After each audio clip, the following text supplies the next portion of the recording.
2 Kings chapter 17.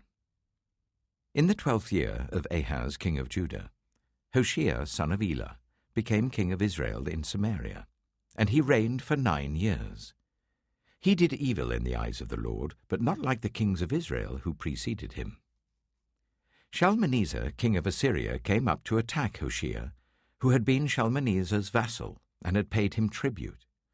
But the king of Assyria discovered that Hoshea was a traitor, for he had sent envoys to So, king of Egypt, and he no longer paid tribute to the king of Assyria as he had done year by year. Therefore Shalmaneser seized him and put him in prison. The king of Assyria invaded the entire land, marched against Samaria, and laid siege to it for 3 years. In the 9th year of Hoshea, the king of Assyria captured Samaria and deported the Israelites to Assyria. He settled them in Halah, in Gozan, on the river Habor, and in the towns of the Medes. All this took place because the Israelites had sinned against the Lord their God, who had brought them up out of Egypt from under the power of Pharaoh, king of Egypt. They worshipped other gods, and followed the practices of the nations the Lord had driven out before them, as well as the practices that the kings of Israel had introduced. The Israelites secretly did things against the Lord their God that were not right. From watchtower to fortified city, they built themselves high places in all their towns. They set up sacred stones and Asherah poles on every high hill and under every spreading tree. At every high place they burned incense, as the nations whom the Lord had driven out before them had done. They did wicked things that aroused the Lord's anger. They worshipped idols, though the Lord had said, "You shall not do this." The Lord warned Israel and Judah through all his prophets and seers, "Turn from your evil ways. Observe my commands and decrees, in accordance with the entire law that I commanded your ancestors to obey and that I delivered to you through my servants the prophets." But they would not listen, and were as stiff-necked as their ancestors, who did not trust in the Lord their God. They rejected his decrees and the covenant he had made with their ancestors and the statutes he had warned them to keep. They followed worthless idols and themselves became worthless. They imitated the nations around them, although the Lord had ordered them, "Do not do as they do." They forsook all the commands of the Lord their God and made for themselves 2 idols cast in the shape of calves and an Asherah pole. They bowed down to all the starry hosts, and they worshipped Baal.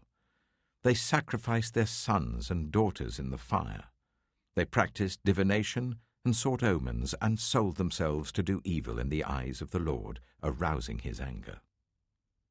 So the Lord was very angry with Israel and removed them from his presence. Only the tribe of Judah was left, and even Judah did not keep the commands of the Lord their God. They followed the practices Israel had introduced. Therefore the Lord rejected all the people of Israel. He afflicted them and gave them into the hands of plunderers, until he thrust them from his presence. When he tore Israel away from the house of David, they made Jeroboam son of Nebat their king. Jeroboam enticed Israel away from following the Lord and caused them to commit a great sin. The Israelites persisted in all the sins of Jeroboam and did not turn away from them, until the Lord removed them from his presence, as he had warned through all his servants the prophets. So the people of Israel were taken from their homeland into exile in Assyria, and they are still there. The king of Assyria brought people from Babylon, Cuthah, Ava, Hamath, and Sepharvaim, and settled them in the towns of Samaria to replace the Israelites. They took over Samaria and lived in its towns. When they first lived there, they did not worship the Lord. So he sent lions among them, and they killed some of the people. It was reported to the king of Assyria, "The people you deported and resettled in the towns of Samaria do not know what the God of that country requires. He has sent lions among them which are killing them off, because the people do not know what he requires." Then the king of Assyria gave this order, "Make one of the priests you took captive from Samaria go back to live there, and teach the people what the God of the land requires." So one of the priests who had been exiled from Samaria came to live in Bethel and taught them how to worship the Lord. Nevertheless, each national group made its own gods in the several towns where they settled, and set them up in the shrines the people of Samaria had made at the high places.